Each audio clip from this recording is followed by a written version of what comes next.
Ok, vamos a empezar a grabar la sesión. Esta es la sesión de ampliación para la presentación de trabajos finales del curso de investigación 6 de análisis multivariado para la Escuela de Psicología. Entonces, ¿quiénes quieren hacer presentación?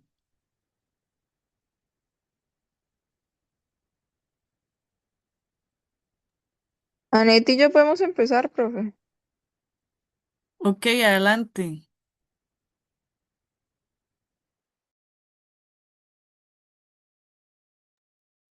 Voy a compartir.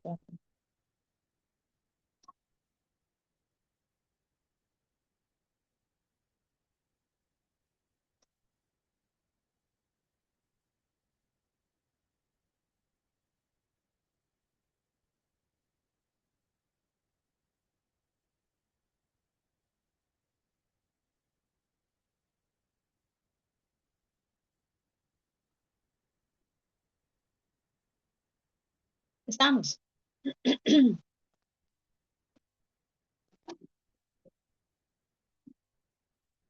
¿Me escucha bien? Sí, se escucha. Sí, adelante.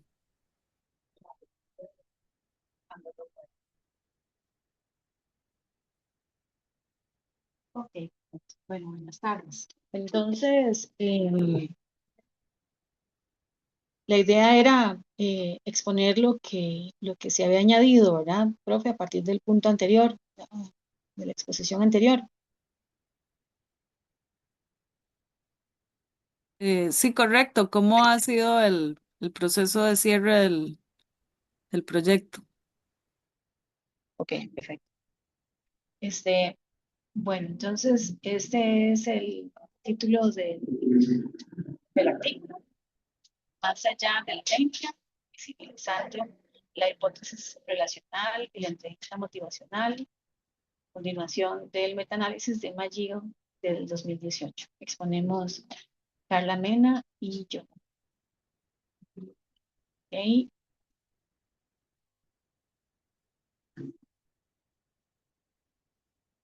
Eh,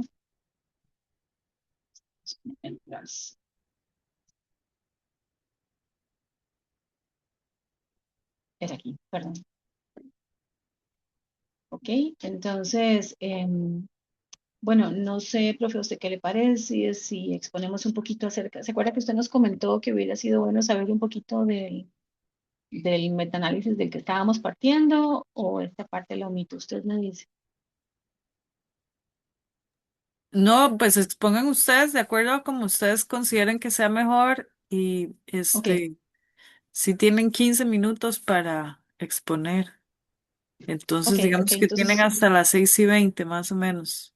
ok, profe, entonces esta parte no es que me la voy a saltar, nada más voy a mencionar que partimos de este metaanálisis que es del 2018, en el cual se dice, se postula que la entrevista motivacional se puede explicar desde tres tipos de hipótesis. Una es la técnica, otra es la relacional y la otra es la contextual o condicional. Y dice que la hipótesis técnica este, ya está muy estudiada, que hay bastante evidencia científica, ¿verdad?, de esa hipótesis. Entonces, nosotros decidimos enfocarnos en la hipótesis relacional, que es la que tiene que ver con la interacción propiamente, con la relación terapéutica o la alianza terapéutica, ¿verdad? Este,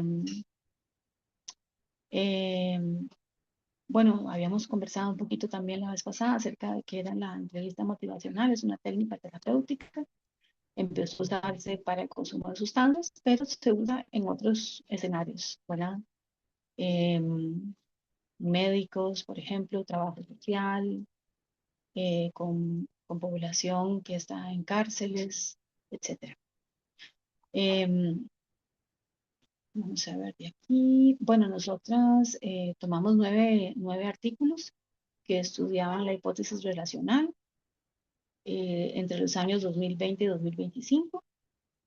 Y nos propusimos hacer un metaanálisis exploratorio. El objetivo de nuestro estudio es visibilizar la hipótesis relacional, este, también revisar cuál es la calidad metodológica de los artículos, ¿verdad? Y la validez externa de estos estudios clínicos. Ok, entonces con respecto a las frecuencias, obtuvimos estos datos. em, para resumirlo, ¿verdad? Estas son como las variables principales em, que usamos, donde dice MITI o MINSC, esos son dos instrumentos que se usan para medir la hipótesis relacional y en general, para evaluar las entrevistas que se hacen en la entrevista motivacional. El MITI tiene que ver con la hipótesis relacional propiamente, la alianza terapéutica, y el MIS tiene que ver con los aspectos más técnicos de este estilo terapéutico, ¿verdad? El criterio PRISMA tiene que ver con la guía PRISMA, que es la que habla acerca de la calidad científica de los metaanálisis. No todos los estudios habían pacientes reales. ¿Qué quiero decir con esto? Que en algunos se, se evaluaban, digamos, como interacciones, se grababan las sesiones y después se medían las interacciones. También habían otros estudios en los que se evaluaban los terapeutas, no pacientes, y hay otros en los que sí se simulaban entrevistas, ¿verdad? Bueno, la validez de los instrumentos que se usaron, ya digamos, tal vez no se usaron el MITI o el MISC, pero que otros se usaron, ¿verdad? Después la relación, si se establecía, digamos, como una relación entre la hipótesis relacional y la hipótesis técnica, que es esto que dice aquí CTST, es el change talk y el sustain talk, ¿verdad? Y el tamaño de la muestra. Entonces, con respecto al uso de esos instrumentos que ya están validados para estudiar la entrevista motivacional, ¿verdad? En la mayoría de los estudios no se aplicaron, ¿verdad? Lo que limita la fidelidad metodológica, ¿verdad? En cuanto a los criterios de Prisma, de la guía Prisma, fue bastante alto, ¿verdad? En cuanto, bueno, como dije ahorita, ¿verdad? En el 56% se incluyeron pacientes y en el otro no, ¿verdad? Como expliqué, eran otro tipo de estudios. Con respecto a la validez de los instrumentos, ay no, mira, perdón, aquí está repetido, pero bueno, ese dato me faltó, pero la mayoría tenían buena validez con respecto a los instrumentos, no me acuerdo el porcentaje. Casi como un 70% de los estudios se establecía esta relación entre la hipótesis técnica y la hipótesis relacional.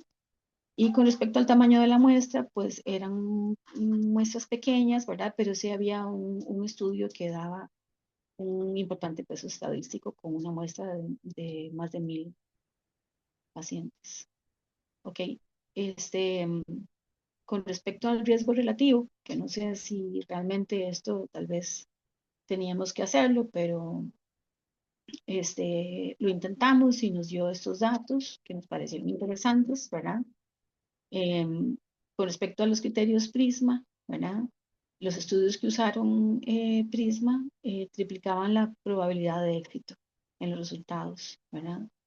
Ese fue como el más alto, ¿verdad? Después estaba que cuando se usaba esos instrumentos que están validados científicamente también, lo que pasa es que ahí era 1.5 más de probabilidades de éxito. En el caso de la validez de los instrumentos, este, sí se asocia con mayor éxito, ¿verdad? Pero sin una significancia estadística. Y en el caso de donde se usaban pacientes reales, duplicaba la probabilidad de éxito. Las frecuencias, bueno, las generamos relacionando los resultados con las subpoblaciones, que son las variables que anteriormente expliqué, ¿verdad? Entonces, con respecto al uso de los instrumentos validados MITI y MISC, ¿verdad? sugiere que está fuertemente asociado con resultados positivos, ¿verdad? Aun y cuando la muestra es pequeña. En el caso de si seguían los criterios PRISMA, entonces se refuerza la importancia de la calidad metodológica en la obtención de resultados exitosos. Cuando se usaban pacientes reales, ¿verdad? Esto era una evidencia clara de que en el caso con los pacientes reales, ¿verdad? Se aumentaba la validez externa y se asociaba con el éxito clínico. Con respecto a la otra variable, que es validez de instrumentos, contribuía al éxito, aunque no garantizaba resultados exitosos. Con respecto a la relación de la hipótesis relacional y el change talk y el sustain talk, que es la hipótesis técnica, ¿verdad? Indicaba que la hipótesis relacional estaba presente y asociada con éxito, aunque no de manera como tan clara. Tal vez hablaban un poquito más como de empatía y relación terapéutica. Y con respecto al tamaño de la muestra, sugiere que el tamaño de la muestra no fue un factor determinante en los resultados, aunque el estudio que les mencionaba aportaba robustez. En cuanto a la regresión logística, ¿verdad? Se intentó calcular la probabilidad de éxito en función de las variables que mencioné anteriormente. Sin embargo, el modelo no pudo estimar los efectos porque algunas variables predecían el éxito de manera perfecta. Por ejemplo, todos los estudios con pacientes reales tuvieron éxito. En términos simples, esto significa que las asociaciones son tan fuertes que el programa no puede calcular un número exacto. El único resultado que aparece es el valor de la constante, que representa la probabilidad base de éxito, y lo cual quiere decir que la regresión confirma que las variables metodológicas y de validez externa están fuertemente ligadas al éxito clínico. ¿Ahorita? Ok, ya entrando en lo que vendría siendo como la discusión del artículo. Este, pues y los resultados que encontramos, ¿verdad? Muestran que la calidad metodológica y la validez externa se asocian consistentemente con el éxito clínico, ¿verdad? O sea, más o menos algo que ya habíamos visto, digamos, con los antecedentes incluso. Em, por medio de los métodos, digamos, que nosotros usamos, encontramos que el hecho de que la regresión logística haya colapsado por predicción perfecta confirma que las asociaciones son muy fuertes. Y la hipótesis relacional aparece en la mayoría de los estudios, aunque no siempre en medida con rigor, o sea, lo que refleja tanto su relevancia como la necesidad de que se desarrollen mejores instrumentos para lo que viene siendo este estudio. En las conclusiones que vamos nosotros pues estableciendo, vemos que la fidelidad metodológica, la inclusión de los pacientes reales son factores claves para el éxito de la entrevista motivacional, ¿verdad? O sea, vemos que es mejor poder predecir, digamos, los resultados por medio de estos detalles incluidos en los estudios.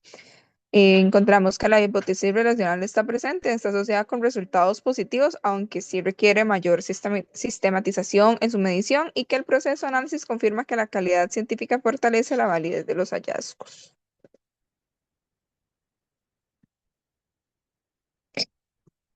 Nuestras limitaciones, pues la principal es que teníamos un número reducido de estudios en la base de datos, lo que limita la generalización, ¿verdad? Nosotras, pues, llegamos, es verdad, la conclusión discutiéndolo muchas veces que nos hubiera ido mejor, ¿verdad? Hubiera sido bastante más sencillo poder llevarlo a cabo si hubiéramos tenido muchos más estudios y muchos más datos, ¿verdad? Y pues la verdad es que no era algo como tan realista en medio del proceso y del tiempo limitado del curso, ¿verdad? Hay un predominio en muestras pequeñas, salvo un estudio, digamos, grande.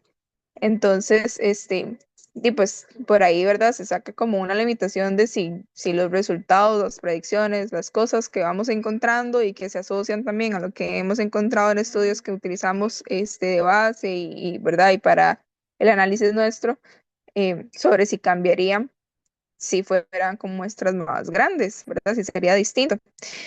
Y en cuanto al método ya precisamente, pues cada regresión logística no puedes terminar odds ratios por predicción perfecta. Entonces, sí, pues eso restringe ahí un poco el análisis inferencial.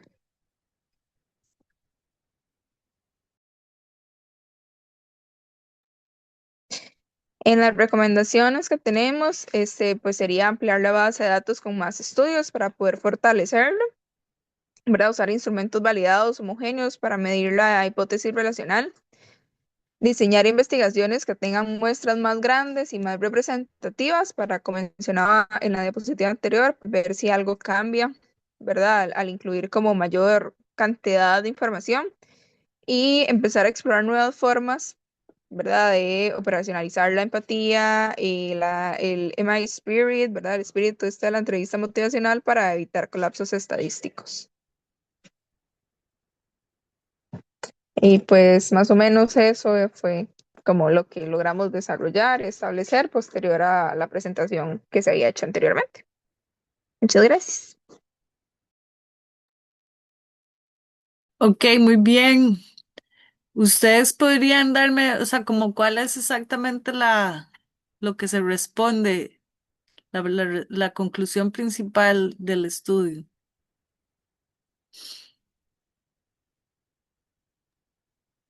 Bueno, profe, yo creo que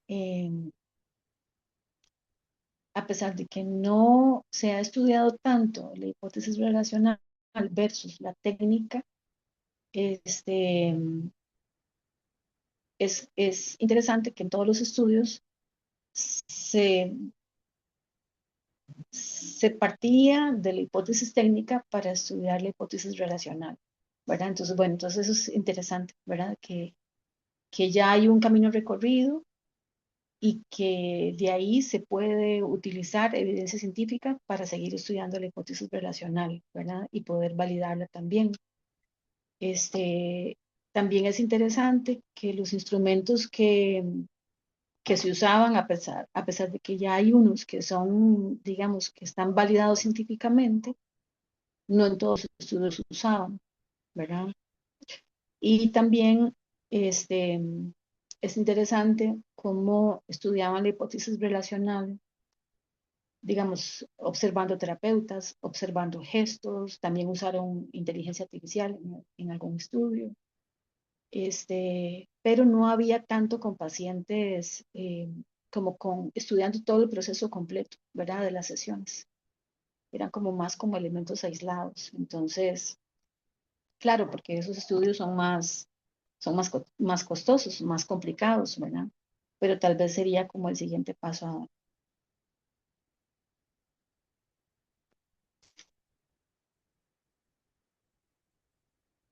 Ok, bueno, muy bien, gracias. Em, Gracias, profe. ¿Quién más quiere presentar? Podemos ir, Sofía, y yo si quiere, profe. Ok, adelante.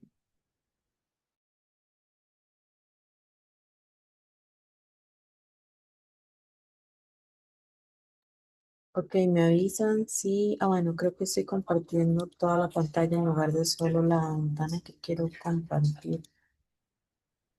Mm,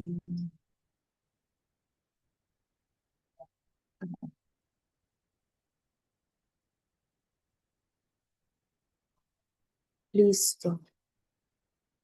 ¿Les sale bien la presentación? Sí, Ok. bueno, buenas noches.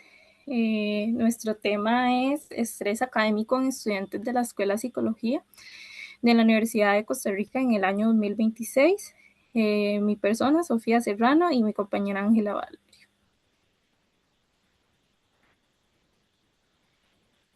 Bueno, para empezar es importante conocer la pregunta de investigación, la cual sería ¿cuáles son los niveles de estrés académico en los estudiantes de la Escuela de Psicología de la Universidad de Costa Rica durante el primer ciclo lectivo 2026? Como objetivos, primeramente es de determinar el nivel de general del estrés académico, bajo, medio o alto en los estudiantes de la Escuela de Psicología Universidad de Costa Rica evaluados. Y luego, los estresores académicos específicos que generan mayor afecto a estudiantes evaluados. Se me está pegando, disculpe, no sé si el Sí, se te internet está me está pegando un toquecillo, fallando. pero sí se te Sí, sí, entiende. sí, ok, está.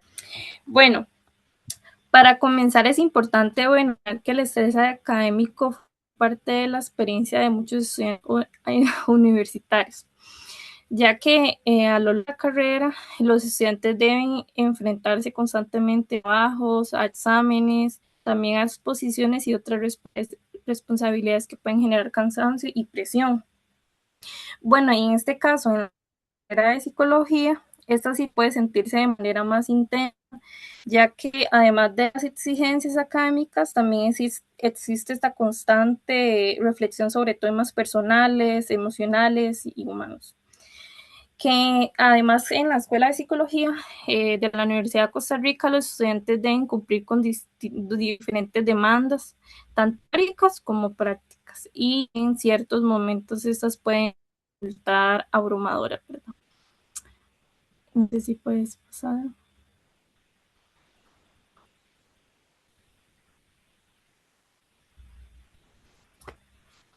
Sophie, me dice si te Bueno, sale, si como no.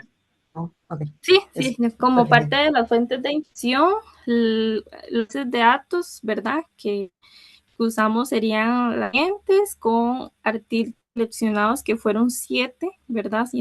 Estudios científicos. ¿Cuál los criterios que utilizamos de inclusión se publicados a partir del año 2000 que aborden el estrés académico universitario como tema principal y acceso gratuito?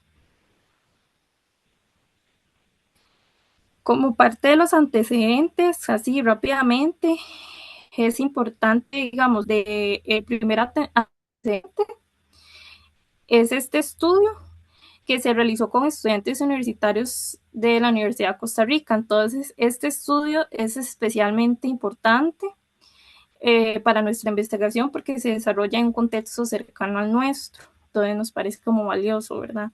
Luego está el antecedente que corresponde al de Silva Ramos, ¿verdad? El de 2020, quienes estudiaron el académico en estudiantes universitarios. Su investigación buscó básicamente descubrir los niveles de estrés y analizar su relación con el sexo y la carrera que cursaban las personas participantes. Luego, el de Martín Monson, 2007, realizaron estudiantes de distintas carreras de la Universidad de Sevilla, ¿verdad?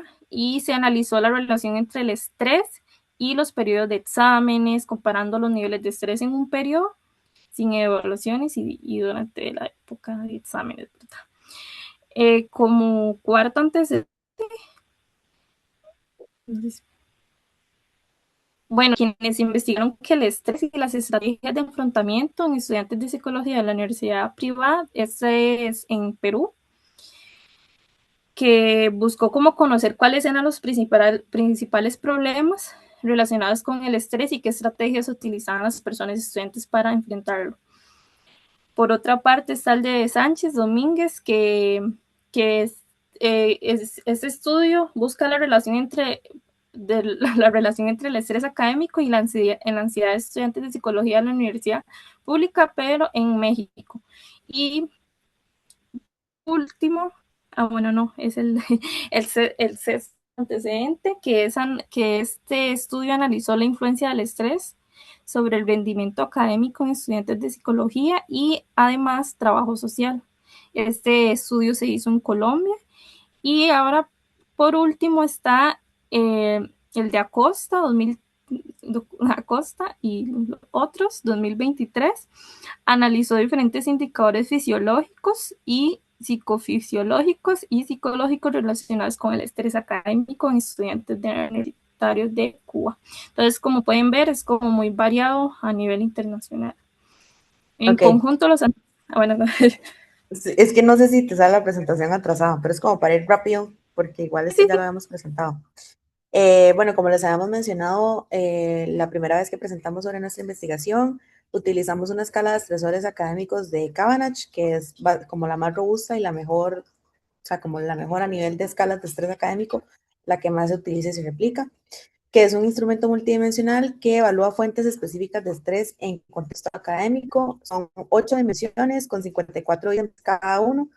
Y en sí, en el diseño de nuestra investigación, que esto ya quedó por agregar ahorita en esta presentación final, va a ser un diseño de investigación observacional, específicamente en correlacional, en el cual se va a establecer una relación entre las variables anteriormente mencionadas para ambas hipótesis, que ahora vamos a explicarles bien cómo, a qué se refiere, pero eso responde al segundo objetivo, que era como ver de dónde se percibe más estrés.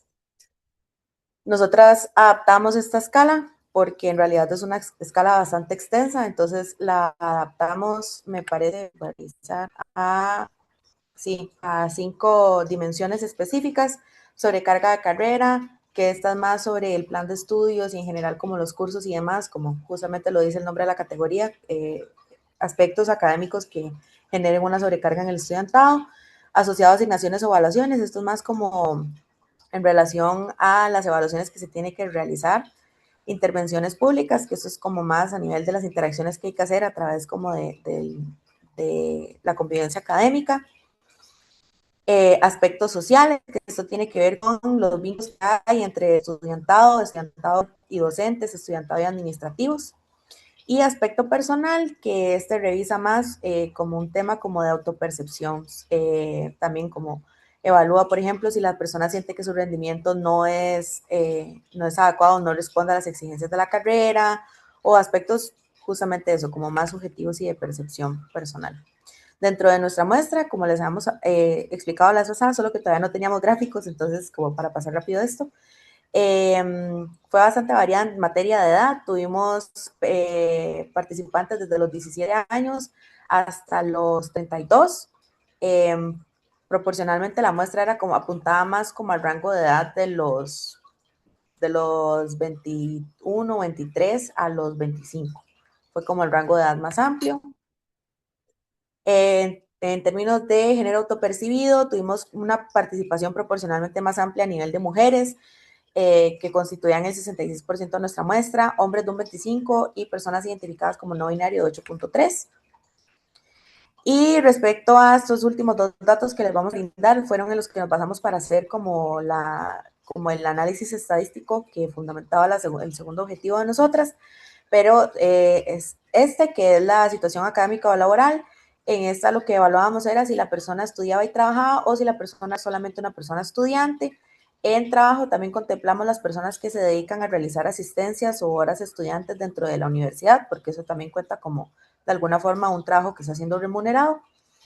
En esto contamos con el 25% de la muestra de personas que trabajaban además de estudiar y un 75% de personas que solamente se dedicaban a estudiar. Y por último, el año que cursan de la carrera, que este también lo utilizamos para nuestro análisis estadístico. En este contemplamos desde primer año de carrera hasta trabajo final de graduación, que eran personas como que ya, pues, estén ya como trabajando su tesis para la licenciatura. Esto también era un poco subjetivo porque hay personas que llevan cursos de primer año mientras llevan cursos de segundo año y demás, entonces esta se abarcó más como la mayoría de créditos que llevaba en cuál año pertenecían, entonces como proporcionalmente en cuál año estaban, digamos. Y la muestra en realidad en esto fue como bastante fuerte a nivel de personas de cuarto año, que fueron 33.3% de nuestra población. De trabajo final o de quinto año, solo teníamos como un participante en cada una, digamos.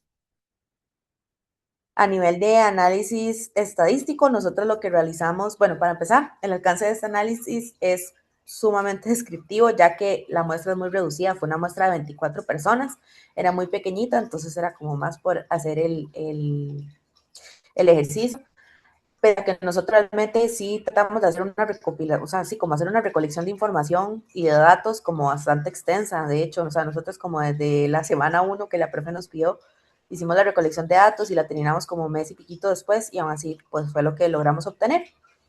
Se realizó un análisis de frecuencia de escalas según puntajes de corte de la escala, que eso es como básicamente revisamos cuál fue el puntaje de estrés académico de las personas que respondieron nuestro forms. Se adaptó la escala, ya que el puntaje original máximo es de 570 se redujeron de 20 puntos por ítem, ¿verdad? O sea, como por dimensión que evaluaba la escala original, y lo reducimos a 100 puntos. Y debido a que la muestra es muy pequeñita, se establecieron puntos de corte mediante intervalos de igual amplitud que los originales, que había un rango de 80 puntos de diferencia entre el original y el adaptado. Básicamente, como que como nosotros adaptamos la muestra, pues los puntajes cambiaron bastante a lo que era la muestra, pues, bueno, a lo que es la escala original, más bien. Entonces, los puntajes que trabajamos fueron que el estrés moderado eran personas que puntuaran de 20 a 46 puntos, el estrés medio, personas que puntuaran de 47 a 73 puntos, y el estrés alto, personas que puntuaran de 74 a 100 puntos, que era el máximo de nuestra escala. A nivel de estrés académico, que esos fueron los resultados que les trajimos la primera semana que presentamos esto. Básicamente nos dimos cuenta como de que la media son 78 puntos y la mediana de 70, o sea, es como el promedio de escala de estrés, que sigue siendo como un estrés medio o moderado. Un estrés medio y tirando como más alto. De hecho, este moderado solo fue una de las personas participantes.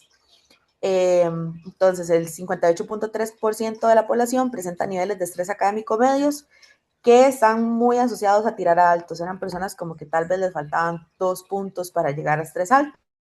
Y estrés académico alto, que también en esa nos encontramos muchas personas como que estaban rozando en lo bajito del estrés académico alto, pero igual estaban dentro del puntaje para presentar un estrés académico alto. A nivel de análisis estadístico, nosotras presentamos 2 hipótesis. Esto sí, vamos a explicarlo bien. Nosotras se nos dificultó como el tema de Stata, que ya después se lo podemos explicar a la profe, pero se nos dificultó como ingresar a Stata, obtener el código y más, y lo que hicimos fue como para tratar de avanzar y realmente no quedarnos como con las manos vacías, realizar un análisis mediante Google Sheets, que es básicamente lo mismo que Excel, y nos tocó ver como bastante información, que logramos realizarlo realmente y sí fue como bastante provechoso, pero a raíz de eso pues no nos limitamos a hacer solamente como uno, sino que realizamos entonces 2 hipótesis.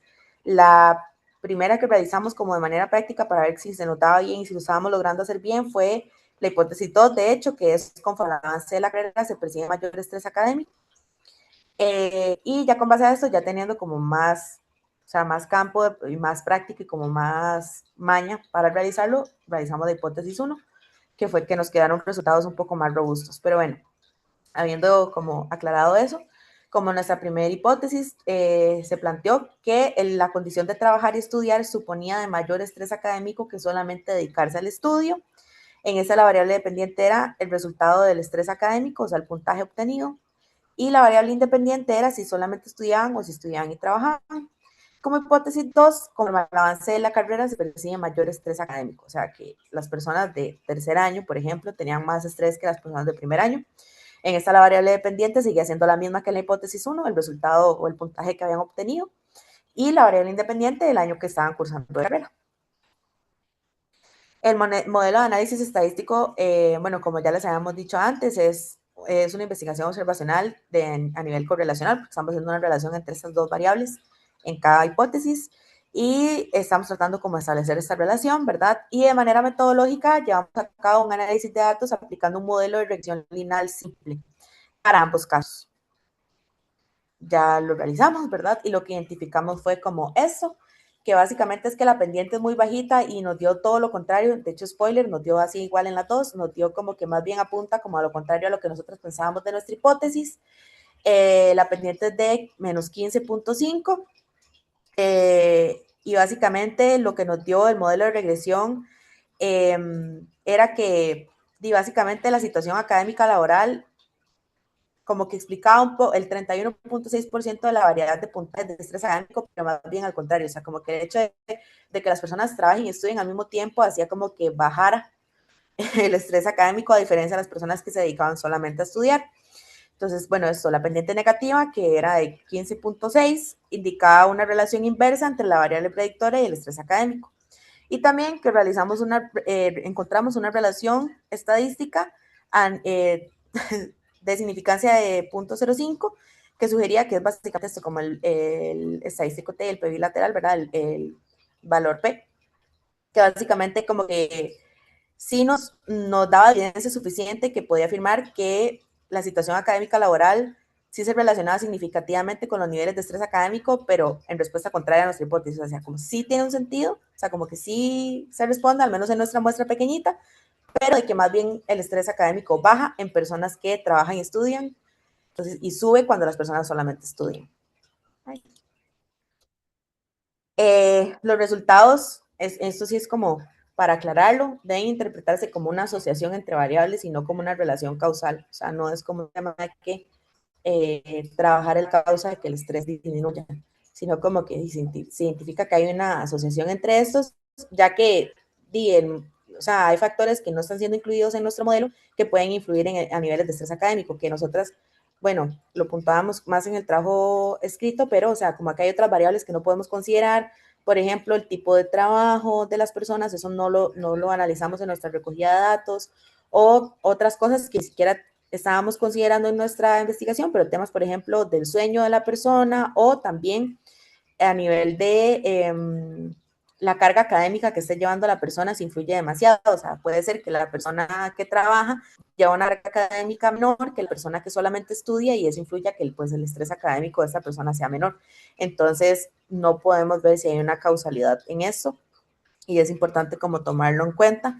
Además de que, bueno, esta muestra obviamente es pequeñita, o sea, como que a nivel de representatividad, pues las personas que trabajan y estudian son muy poquitas y no podemos medir si esas personas realmente tienen como un trabajo tiempo completo, trabajo medio tiempo o si lo que se dedican es a realizar horas asistente u horas estudiante dentro de la universidad, ya que les contemplamos como en el mismo rango. Entonces, eso también puede ser, o sea, como factores a analizar, ¿verdad? Y que aunque la relación encontrada fue estadísticamente significativa, tenemos que considerar que la distribución de la muestra fue desigual entre grupos, o sea, el 75% de la muestra solo eran estudiantes y el 25% eran estudiantes que también trabajaban. ¿Ves? Ven, el 18 personas de nuestra muestra eran estudiantes y 6 estudiaban y trabajaban. Entonces, esta diferencia limita de que se puedan generalizar los resultados, que aunque no era como el objetivo de nuestra investigación, sí es importante aclararlo, porque puede que con una muestra más grande y con menos desigualdad a nivel de los diferentes grupos, pues se encuentra más bien lo contrario. Y a nivel de la segunda hipótesis, que esta era como el tema de que, o sea, lo que nosotros planteábamos era, bueno, cuando las personas avanzan en la carrera, se topan con cursos más complejos o con semestres con una carga académica más complicada, entonces puede que el estrés académico incremente, pues nuevamente, como les habíamos dicho en el spoiler, encontramos todo lo contrario, la percepción del estrés académico es más alta en el primer año o en los primeros años de carrera. Pese a que en nuestra muestra, por ejemplo, acá van a notar como esta diferencia se debe a que la muestra tenía mucha participación de personas de cuarto año. Esta que fue el primer análisis de datos que hicimos, sí como que tuvo como sus fallillas, entonces lo hicimos varias veces, pero como pueden ver, la pendiente es muchísimo más ligera, o sea, es muy, muy pequeñita, es de menos 0.22, entonces es demasiado pequeñita y eso indica una ligera tendencia a la percepción de estrés académico. Es como que disminuye conforme el avance de carrera, pero es que es mínima, o sea, es demasiado pequeña y es muy subjetiva, o sea, ya eso se puede extender en la discusión. Tiene que ver con que las personas en los primeros años de carrera como que se están apenas adaptando al paso de colegio a universidad y demás, o sea, como que hay muchas variables ahí que nosotros no estábamos contemplando ni recogiendo en nuestra recogida de datos, entonces pues no, obviamente no va a entrar en el análisis ni en la interpretación, pero pues está ahí como en el aire, ¿verdad? Y también que el R2, que es de 0.001, muestra que, que el avance en la carrera explica únicamente el 0.1% de la variabilidad de los puntajes, a diferencia del análisis anterior, que era como del 15.5%, creo que era 15.6%, en este 0.1%, o sea, es mínima, realmente en relación con el estrés académico y el año que cursan de carrera. Entonces no existe una capacidad predictiva del modelo, o sea, no podemos decir realmente si tiene algo que ver o si responde, mucho menos de causalidad. Y bueno, la correlación es esa, como que es mínima. Y el coeficiente de regresión, que es de 0.0006, y el valor T y el valor estadístico, ¿verdad? En sí, nos indica que la relación no es estadísticamente significativa.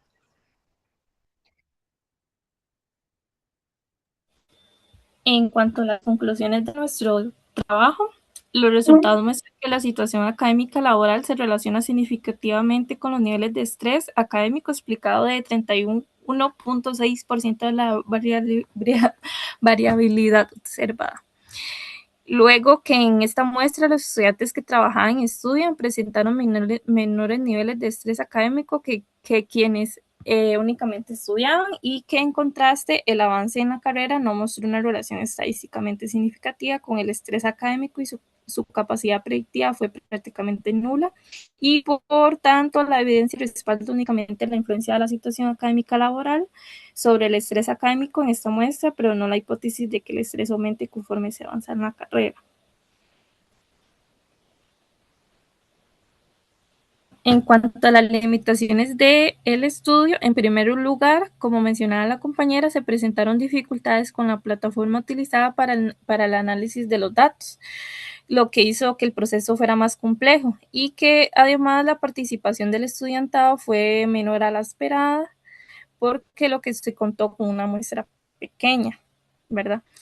Debido a esto, los resultados no son representativos de toda la población universitaria, y el estudio debe entenderse principalmente como un ejercicio práctico. Luego, finalmente, identificamos que existen variables que no fueron contempladas en la investigación, pero que probablemente influyen en el estrés académico, como el tipo de trabajo, cantidad de créditos matriculados. Y ahora sí, en materia de lo que es la discusión, consideramos que es importante que esto se siga estudiando, porque en realidad a nivel de la carrera de psicología no se ha hecho. Nosotros habíamos mencionado que ya justo esta muestra y todo, bueno, justo esta escala, perdón, adaptada, ya se había aplicado en estudiantes de primer ingreso de diseño gráfico y estudiantes de primer ingreso de enfermería, y la muestra fue muchísimo más grande, a diferencia de ahorita que se aplicó con estudiantes de toda la carrera de psicología, la Rodrigo Facio, y eso que no era tan limitado porque no eran solo chicos de primer ingreso, sino que eran personas como de cualquier año de la carrera, incluso de trabajo final de graduación. Entonces es importante como continuar el estudio, identificar cuáles son los detonantes también, porque nosotras realmente no realizamos un análisis a nivel de dimensiones como en algún momento se pretendía, porque habían otras variables que se podían como indagar que fueran como más sustanciosas, porque de paso habíamos hecho una distribución de la escala que hacía que algunas dimensiones fueran muchísimo más pequeñas, como con solo 2 ítems. Entonces iba a ser muchísimo más como complejo, iba a ser como menos equitativo, digamos. Si ya los datos que tomamos eran un poco desiguales por tema de la muestra, pues haciéndolo así, por tema de la escala, iba a ser aún más desigual.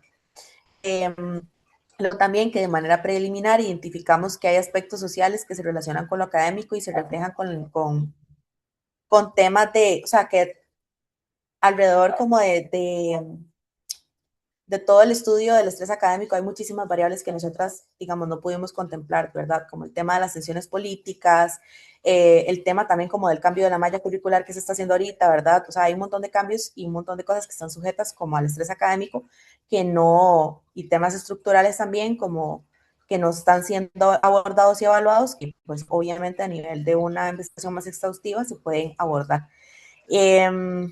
Que nosotras no estamos investigando esto de momento y eso es algo limitado, pero que a futuro se puede contemplar, y también como identificar como estos puntajes que los influye, como evaluar las variables que no estábamos revisando ahorita, como hacerlo ya de manera más exhaustiva, como qué tipos de trabajo influyen, ¿verdad? Se puede trabajar solamente con población que sea estudiante y trabajadora al mismo tiempo, para no hacer como esta correlación, sino también como evaluar entre las personas que estudian y trabajan, como también qué cosas les afectan y les influyen, ¿verdad? O sea, como tratar de revisar de manera más exhaustiva y ojalá como encontrar como una muestra que ayude a ser tal vez no más representativa, pero como un análisis de datos como que sí sostenga esto, porque digamos a mí este análisis de datos de alguna forma me deja el sabor como de, se debe a que la muestra, por ejemplo, de personas que trabajaban y estudiaban era muy pequeñita.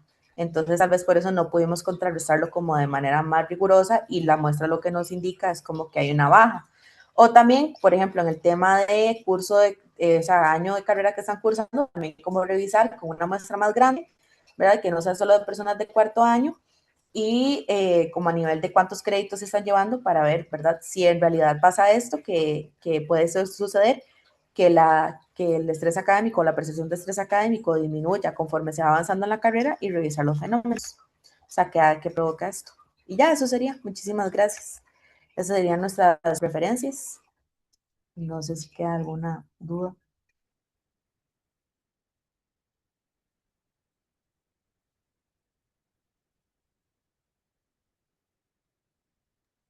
Hola, no, muy bien, está bien. Muchas gracias por la presentación. Ángela, en el caso suyo me hace falta su bitácora. ¿Usted me la puede Sí, enviar sí, profe, ahora? yo se la envío. Es que estábamos corriendo, de hecho, con el análisis, pero yo se la envío, sí.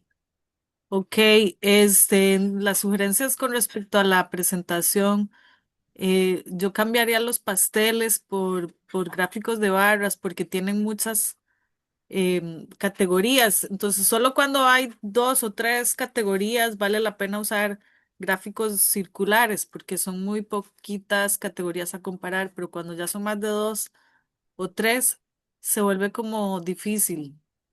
Ok. Entonces, sugeriría cambiar esos elementos. Y entonces quedo a la espera también del artículo final, ¿verdad? Profe, teníamos una duda. La entrega del artículo, ¿hasta cuándo tenemos tiempo? Ya nosotros tenemos que agregar nada más como los resultados, pero igual queríamos saber. ¿Es hasta hoy o hasta mañana? Bueno, es que si presentaban la semana pasada, tenían tiempo hasta hoy. Les puedo dar como unos días más para que completen esa tarea a los que presentan hoy.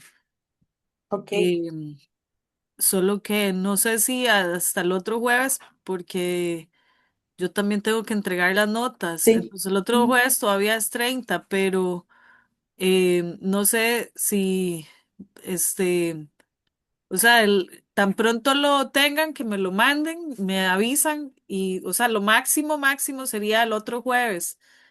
Pero si en el momento en el que lo tengan, me escriben para yo ir cerrando las notas. ¿Está bien? Ok, súper, profe. Nosotros tentativamente lo tendríamos antes, pero en materia como de correcciones, sería como corregirle los gráficos de pastel a la presentación y obviamente como incluir gráficos, o sea, esos gráficos al artículo y ya eso sería. Sí. Ok. Sí, luego, sí, hacer el artículo, digamos, lo más Ujú. exhaustivo que puedan. Y entonces yo evalúo ese artículo. Si, o sea, es que como esta ya es semana extraordinaria, digamos, el tema es que yo les doy unas correcciones a ese artículo y si ustedes quieren lo integran para aumentar la nota o lo dejan así. Lo que pasa es que ya en el caso de ustedes ya están en tiempo extraordinario, entonces yo les voy a dar los comentarios eh, y de quedará ya en ustedes si me presentan otra versión, ¿verdad? Y yo les podría dar como 1 o 2 días de tiempo, tal vez, pero dependiendo de cuándo me manden me completen lo del curso. Está bien. O sea, Está entre bien, más profe. rápido lo hagan, Sí, mejor, porque entonces tienen como más iteraciones para completar el curso, digamos, lo mejor que se pueda.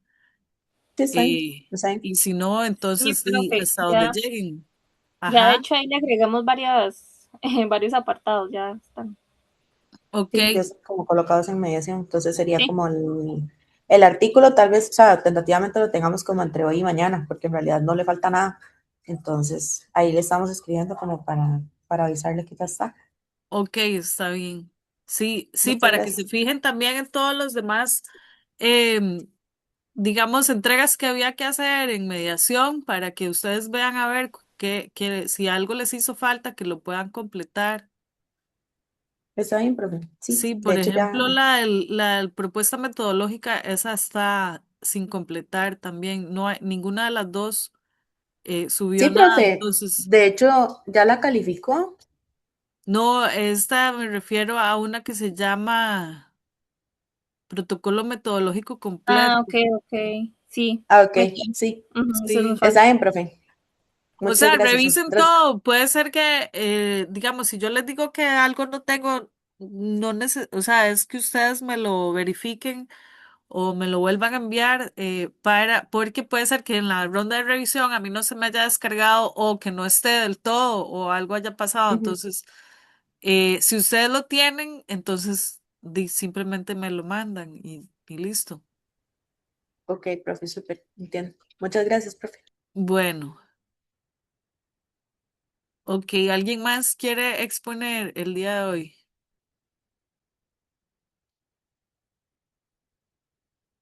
Hola, profe. Yo podría exponer. Ok, adelante.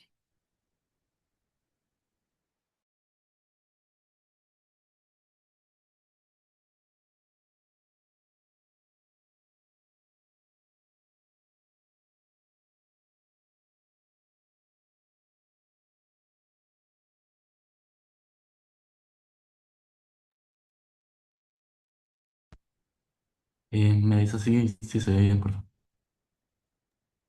Sí, adelante. Bueno, buenas noches. Yo les voy a presentar sobre esta investigación que se titula Afectividad climática y apoyo a políticas ambientales en América Latina, el papel de la confianza en científicos climáticos y la ideología política. Bueno, para contarles un poquito, como contextualizando, esta investigación se posicionó desde la psicología ambiental con algunas observaciones de que la crisis frente al cambio climático implica toda una serie de respuestas, fenómenos de ámbito psicosocial, fenómenos sumamente complejos que vale la pena ser considerados desde el punto de vista académico. Por ejemplo, el apoyo ciudadano a las políticas ambientales no se relaciona únicamente con el reconocimiento del riesgo o la severidad del cambio climático, sino que también se configura a partir de procesos afectivos y emocionales, epistémicos y políticos.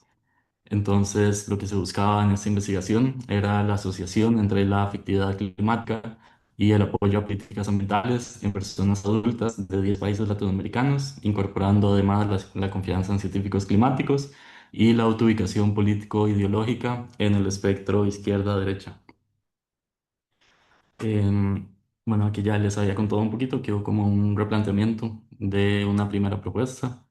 Este, ya luego se replanteó a esta versión, partiendo de un dataset global, titulado Confianza en científicos y su rol en la sociedad a través de 68 países, con un total de 70.922 participantes. Este, con esta base de datos secundaria se planteó este objeto de estudio de la afectividad climática y el apoyo a políticas ambientales en América Latina, buscando también qué papel cumplen la ideología política y la confianza en científicos climáticos. Se ajustó el dataset en Excel para construir esta submuestra latinoamericana con los 10 países latinoamericanos que aparecen en la diapositiva.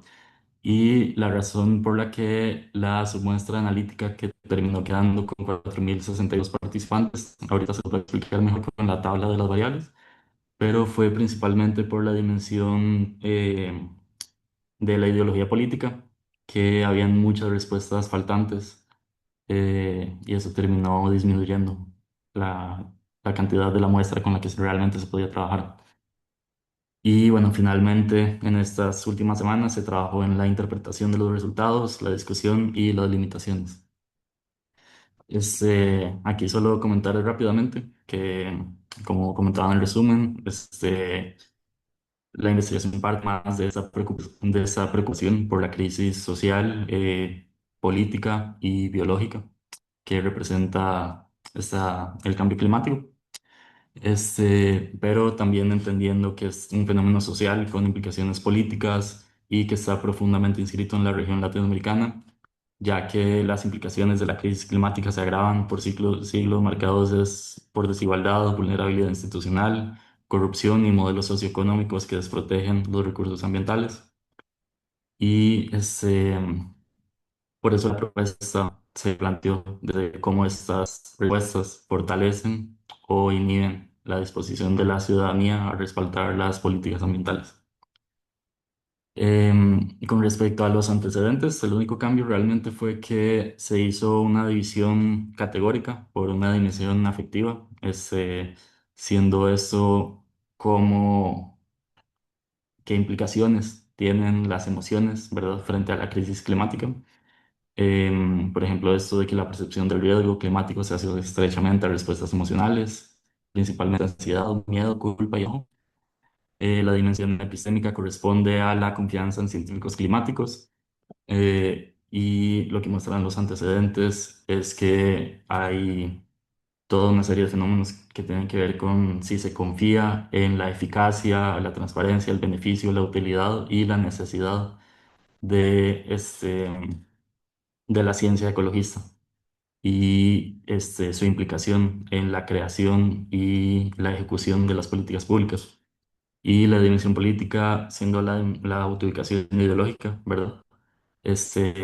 Bueno, esto tiene que ver con la aceptación de los distintos grupos políticos, de cómo se reciben las medidas reguladoras del Estado, las intervenciones y el control del consumo público.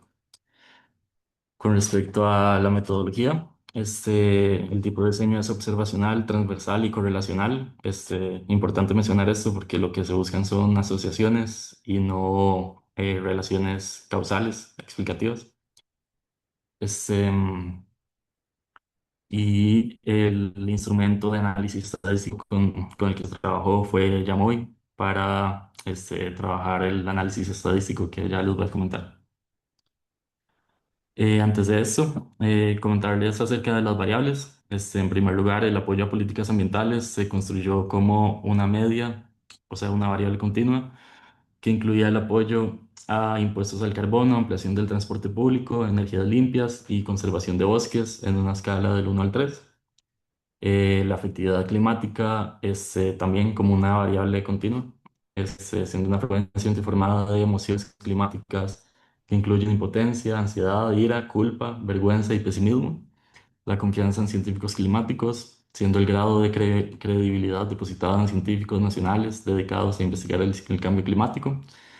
La afectividad y la confianza en una escala del 1 al 5. Y la ideología política, la autoubicación en el continuo izquierda-derecha. Es una escala del 1 al 5 y conforme más se acerca al 5, es decir, el límite, son valores que representan afinidades más cercanas a la derecha y conforme más se acerca al 1, afinidades más cercanas a la izquierda. Esta fue la propuesta de análisis que se hizo en ambos modelos. El primer modelo siendo la regresión simple, ¿verdad? Para medir la asociación entre la carga efectiva negativa frente al cambio climático y el apoyo ciudadano reportado. Y el modelo múltiple además incluía las valoraciones de confianza científica y la orientación política. No incluye una diapositiva de hipótesis por error mío, pero las hipótesis, tal vez incluso más con las variables, es que conforme aumentaban la efectividad climática, también iba a aumentar el apoyo a políticas, es decir, iba a haber una relación positiva. De igual manera, una relación positiva entre el aumento en la confianza de científicos climáticos, que iba a predecir un aumento en el apoyo a políticas ambientales, y por ser o sea, por la forma en la que está construida la escala de la ideología política, se está una relación negativa, dado que más por la naturaleza de la ideología de derecha, de cómo se relaciona con el mercado libre, digamos, suele ir más en contra, como de estas intervenciones estatales, las regulaciones del consumo y el intervencionismo en general. Esos son los resultados estadísticos. Nada más me voy a detener rápidamente en las medias, porque hay un apoyo a políticas ambientales bastante alto en la región. También una efectividad climática media, digamos. Es decir, que no hay una efectividad climática negativa tan alta, porque el 5 sería el caso en el que se hayan reportado índices muy altos de cargas negativas en ansiedad, pesimismo, etc. Y bueno, aquí se muestra el índice de datos perdidos en ideología política, que fueron la gran mayoría. Para comentar ya acerca de los resultados, en relación con el modelo simple, la R al cuadrado, indicó 3,41%, ¿verdad? De la variabilidad explicada. que es una fuerza baja, pero que parece ser altamente consistente con los marcos teóricos presentados desde la psicología ambiental, ¿verdad? Y se concluyó que un incremento de una unidad en la escala emocional negativa predice un aumento promedio de 0,0727 puntos de respaldo. En relación con la regresión lineal múltiple, como se puede ver, la R2 indica que cerca del 9,05% de la alianza puede explicarse por el modelo y como vemos en este grafiquito de barras, la efectividad climática se mantiene como el predictor de mayor peso relativo, seguido por la confianza científica. Y la ubicación a la derecha más bien tiene una relación negativa, como se había predicho en las hipótesis también, que también parece mostrar consistencia con los antecedentes. Pasando ya más a la discusión, primero fue muy importante partir como de un modelo integral, ¿verdad? Que integrara una dimensión, bueno, las dimensiones afectivas, epistémicas e ideológicas, porque normalmente se mantiene como en un nivel cognitivo informacional, digamos, como de qué tanto conocimiento o qué tanta información tiene la persona respecto de temas climáticos. Y se ha visto en investigaciones recientes, que es muy importante agregar estas cuestiones afectivas y emocionales por esta reducción de la distancia, que cuando una persona experimenta malestar, preocupación o emociones negativas frente a la crisis climática, se reduce la distancia psicológica, se le otorga una relevancia moral al problema y también se moraliza el riesgo y la necesidad de actuar. Este, Sí, es importante mencionar que en este estudio, como se agregó en un índice general, las emociones funcionan como un indicador de involucramiento emocional. Con relación a la dimensión epistémica, sí se observó esto de que la confianza científica actúa como un facilitador indispensable para dotar de legitimidad a los datos técnicos, sobre todo en contextos sociales vulnerados.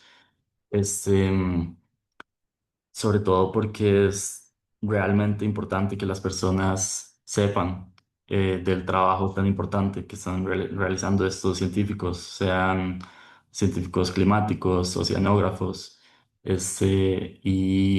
y que se puedan integrar en el ámbito de las políticas públicas. Y por último, con la dimensión ideológica. Es lo que les comentaba antes, que el sesgo negativo hacia la derecha se asocia directamente a la naturaleza intervencionista del índice de políticas evaluado, que muestra estas tensiones con el ideal del libre mercado. Con respecto a las limitaciones, en primer lugar, con respecto a la estructura y la temporalidad, el diseño transversal imposibilita establecer relaciones causales estrictas. Este, Como les mencionaba antes, lo que se buscan son asociaciones y también esto de que el respaldo previo a políticas también podría alimentar la preocupación climática. Es decir, que podrían haber múltiples direcciones en las relaciones. Con la estructura agrupada también fue una limitación porque se optó por un agrupamiento de los participantes dentro de sus países específicos. Entonces no se pudo ver como el caso país por país, que realmente sería más específico, naturalmente. Con respecto a las mediciones y las pérdidas, una limitación fue la utilización de indicadores únicos, ¿verdad? eh, ya que las variables se evaluaron con ítems de autorreporte, lo cual restringe el alcance psicométrico. Y los datos faltantes a raíz de esta cuestión de la dimensión político-ideológica, que significó una exclusión sistemática del 25,3% de la muestra por la omisión en las respuestas, lo que pudo haber sesgado la representatividad de las estimaciones en el modelo múltiple. Y ya para finalizar, las conclusiones de la investigación es que hay un soporte multifactorial o un soporte del modelo multifactorial, ya que el respaldo ciudadano a regulaciones y políticas ambientales en América Latina es parte de un entramado multifactorial de índole afectiva, epistémica y de identidad política.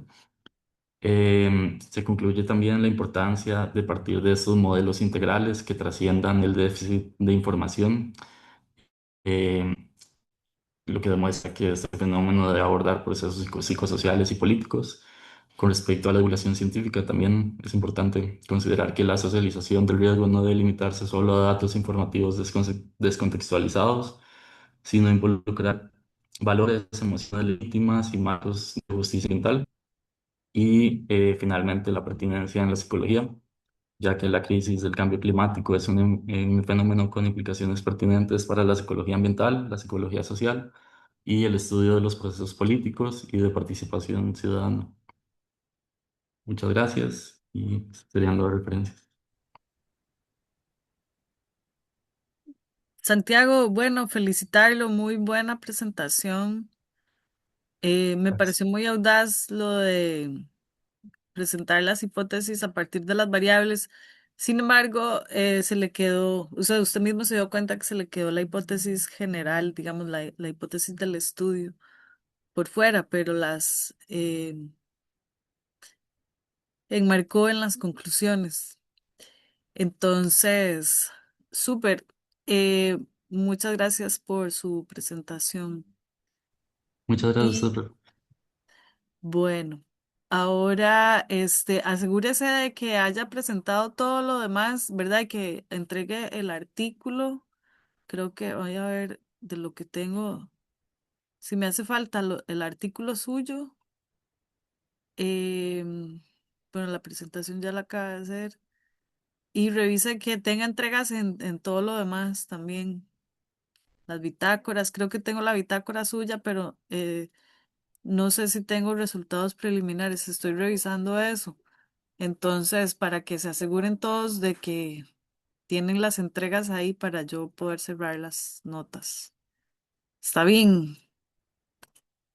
Bueno, entonces ¿hay alguien más que quede por presentar? ¿Verdad que no? Ya están todos. Creo Andrei, que ¿usted no, quiere profe. presentar otra vez? No, ya, 2 veces es suficiente. Solo quería que comentar que las observaciones que nos hizo estaban como muy bien, o sea, en el sentido como para ampliarnos lo que se pudo haber hecho, están muy acertadas, al menos desde nuestra opinión. Muchas cosas no sabía que eran, es verdad que las busqué, pero por el tiempo y por la fecha no creo que vayamos a hacer las correcciones, más que todo. No, está bien, Bastante. sí, las correcciones yo se las doy. Ustedes ven qué incorporan y qué no, o si lo dejan así. Sí, claro. A ustedes, como presentaron la semana pasada, todavía tenían un toque más de tiempo. Creo que solamente un grupo optó por presentar las correcciones y me envió un Sí, documento. es que, claro, es que todo lo que hay que hacer es como volver a replantear el análisis, volver a hacer eh, operaciones que no, actualmente no se hacen. Entonces, Sí, sí, hay que poco, mucho, dedicarle mucho. tiempo. Sí. Pero bueno, igual sí, si quieren seguirlo trabajando para una publicación o algo así, ahí me avisan. De hecho, sí, muchísimas gracias, más bien. Todo muy, muy revelador. Bueno, entonces, quedamos hasta aquí y a los que presentaron hoy, entonces, para que se aseguren entregar el artículo y cuando me lo hayan entregado o lo hayan enviado a mediación y hayan completado todo lo de mediación, entonces me escriben un mensaje y me dicen, ya está lista mi entrega y entonces para proceder a la revisión, ¿está bien? Sí, perfecto, profe, así lo Sí, hacemos. profe, Gracias. muchísimas gracias. Bueno, considerando que máximo al 30 de julio, ¿verdad? Más de eso no puedo eh, esperar más. Entonces, Ok, eso sería. Pura vida, muchas gracias por todo y cualquier cosa quedo a sus órdenes en el futuro. Estamos en contacto. Saludos. Muchas Está gracias, gracias, bien, profe, profe. Buenas muchas igualmente. noches. gracias. Buenas Buenas noches. Buenas noches. noches.